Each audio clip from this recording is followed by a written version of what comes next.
Canada and the U.S. add more jobs than expected. Here's Chris McCusker from 680 News with what this means for the economy. Hey, Chris. That's right. Hi, Cynthia. Yes, in Canada, 15,300 jobs. The unemployment rate fell to 6.6%, so that's the lowest level in more than 2 years.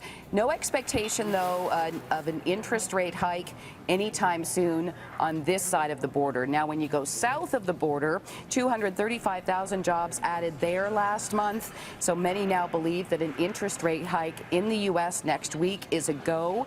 The U.S. Federal Reserve makes its interest rate announcement on Wednesday. Now, I should point out this really is the first jobs report with Donald Trump as the U.S. president. February was all him. Many analysts saying today that might be a bit too early to give him credit, although his chief of staff did so on Twitter. Absolutely. Of course. Of course. Okay, so the Trump travel ban 2.0 comes into effect on Thursday, Chris, and airlines are already suffering.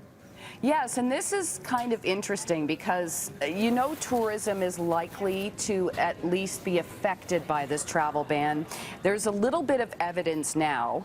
The chief executive of Airlines says that booking rates on flights to the U.S. have dropped by 35%. Tim Clark says he was concerned that the ban would deter Muslim visitors to America, citing the tone of it. Emirates actually flies to 11 U.S. cities, and Clark says it's still really not recovered from the first take of that travel ban back in January.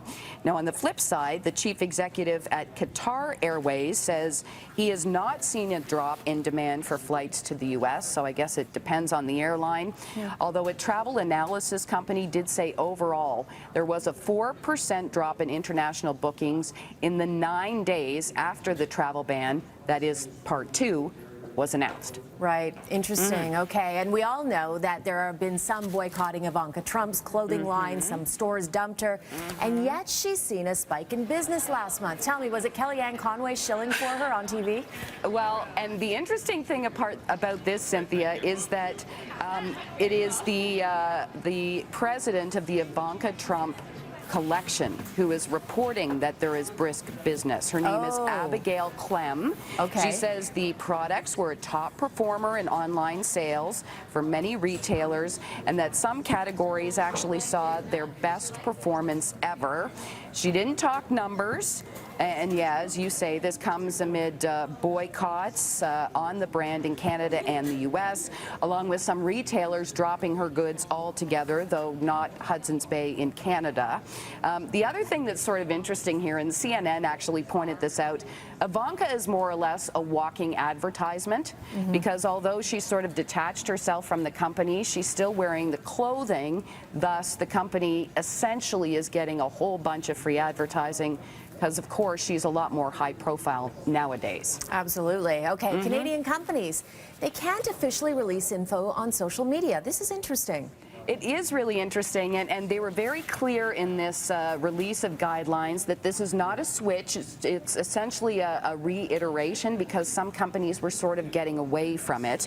The Canadian Securities Administrators says Canadian companies cannot release what it calls material information on social media. They need to continue using press releases, and then social media can be used after that.